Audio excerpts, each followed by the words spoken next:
Gender symmetry in domestic violence. Domestic violence has emerged as one of the world's most pressing problems around the globe. The United Nations estimate between 20% to 50% of all women around the world experiencing physical abuse at the hands of their partner or family member. United States alone record more than 1 million intimate partner violence are reported to the police each year according to the U.S. Department of Justice. These records exclude people that are afraid in reporting crimes they are experiencing due to the different reasons. Many groups advocate to prevent domestic violence and facilitate the successful prosecution of batterers in behalf of all the victims. One of the major platforms for actions adopted at the World Conference on Women was the prevention and elimination of violence against women and girls. New law has passed, new methodology created in order to ensure the safety of women experiencing those violence. As the years, serious debate has erupted among activists, active organizations, and individuals about the nature of domestic violence, and especially the gender of the victim and perpetrator. After a series of debate and studies, researchers found out that men and women experiencing domestic violence is roughly equal. Despite numerous studies that report the preponderance domestic violence perpetrated by males against female, there are also nearly 100 empirical studies or reports that suggest the state of domestic violence are equal.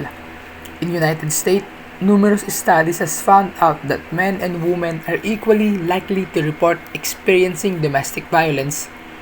In Great Britain, 4.2% of men and women said that they have been physically assaulted by their intimate partners or family members.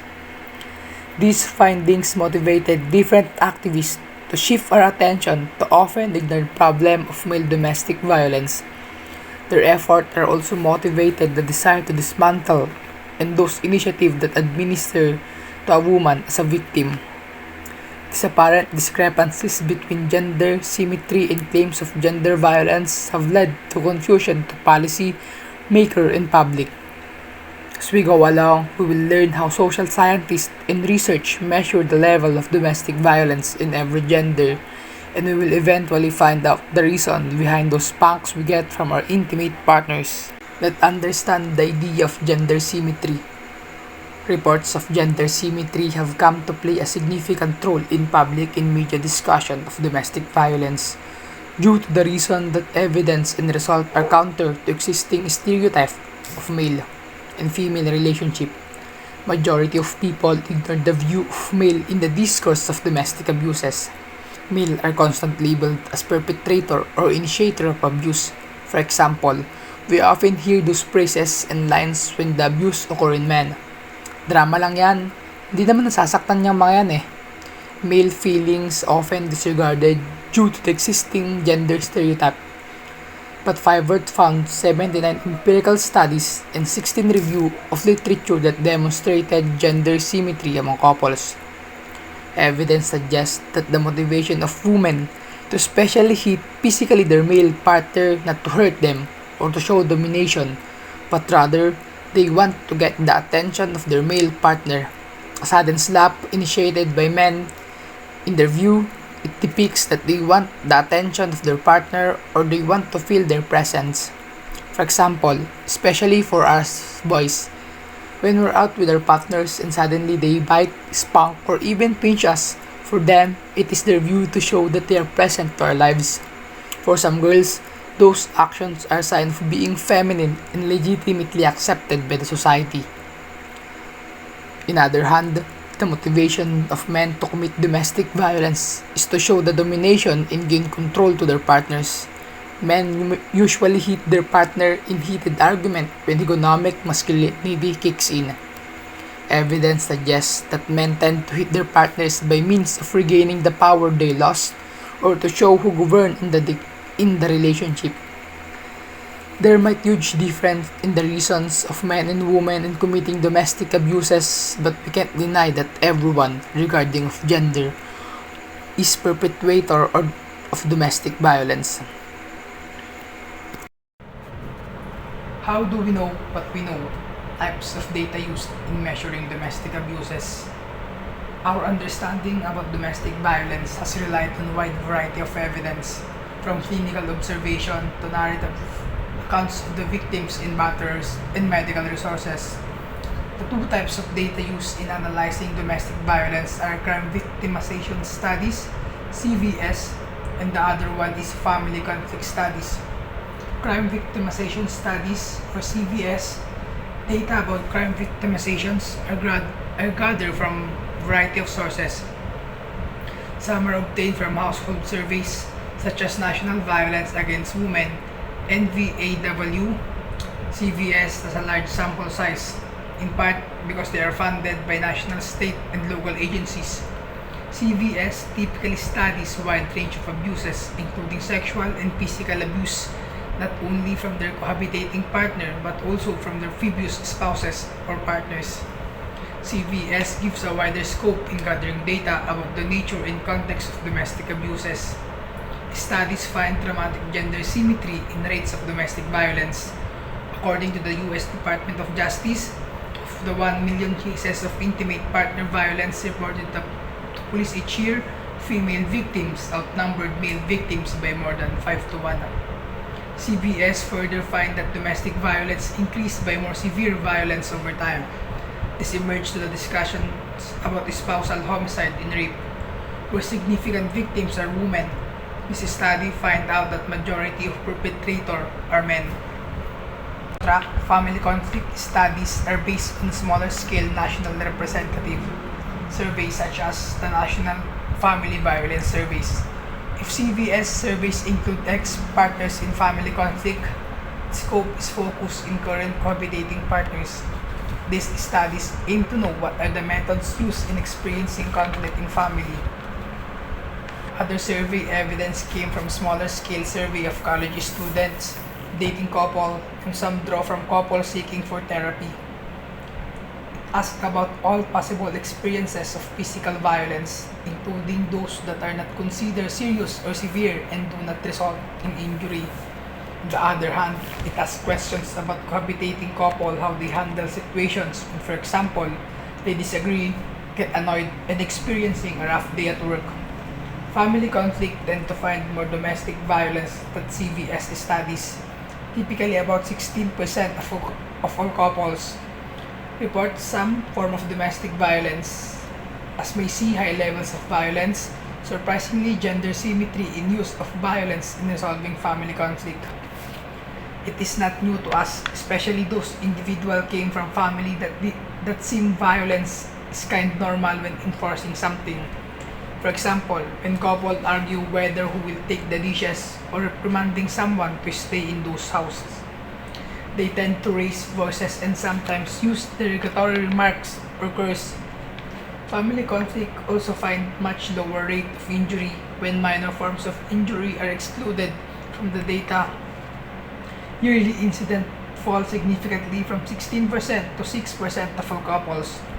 They also find out that the more we're tolerant in violence in family setting, the more it will escalate over time.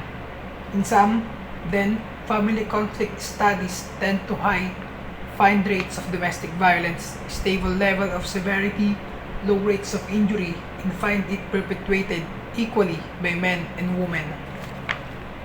The conflict tactic scale, it was developed by Murray and his colleague over the past 2 decades. CTS is useful for eliciting quotidian, commonplace acceptance of violence by the means of communications. No matter how well a couple gets along, there are times when they disagree, get annoyed with other person, or just have spat or fight because they are in a bad or tired or some other reason. They also use many different things, ways of trying to settle their difference. This framing assumes that domestic violence is the result of an argument that has to do with being tired or in mood than it does with an effort to control other person. CTS simply accounts act of violence but take no account of circumstances. CTS is useful in knowing how frequent the violence and how we will likely to initiate an abuse but take no account of circumstances under which these acts occur. For the context, if male abuses female and female retaliate to stop male from being jerk by slapping or kicking male, then for CTS, they both part or perpetrator of domestic violence. If a wife is slapped her husband for concubine, then for CTS, wife will be the perpetrator of violence. Despite of hostile circumstances under which acts occur, CTS is not concerned at all of those. CTS concern is how frequent, size, strength of the people involved. Initiation in the view of CTS. Asking how many times a person or their partner used a series of conflict tactics is inadequate to measure the intention of violence. Stratos find that women initiated 53% of the cases and 42% reported that their husband initiated the aggressions, and 3% said they could not tell who initiated. Intention and motivation. Asking people how frequent they use conflict tactic during argument assume that people use violence expressively. As his violence is means of settling argument to get 1 point across or to get the intention of the partner. It misses the way that violence might be used instrumentally to control or subdue to reproduce subordinations. Location matter. In public or general sphere, male are naturally or more aggressive than their female counterpart. Public places is a hostile territory for female in terms of abuses. They tend to experience sexual or physical assault. This was been a result of economic masculinity and sexism. Male want to show their dominance in the public sphere, and women tend to act subordinate in public places to conform the socially constructed gender stereotype.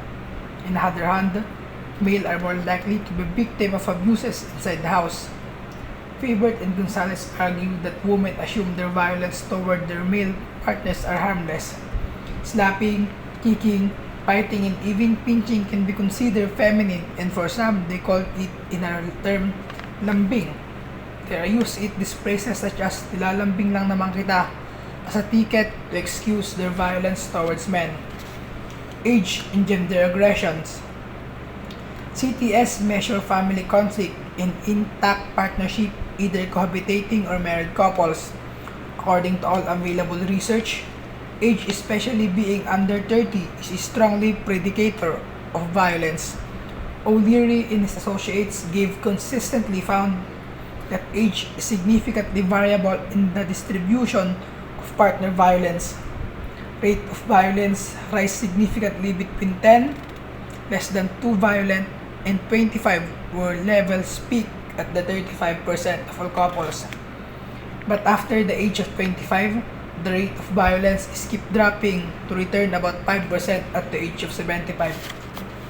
The United States found that 22.3 adolescents age of 12 to 7, 1.8 million had victims of serious physical assault. Statistic found where female are more likely to have been sexually assaulted, 13% compared to the 3.4% of males, and young male were significantly more likely to have been experienced physical assault, 21.3% compared to 13.4% of young females.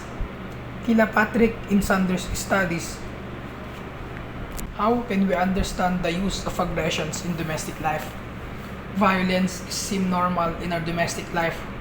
Minor violence, in settling argument, or just proving one's point about particular topic, everyone use different form of domestic violence to resolve something.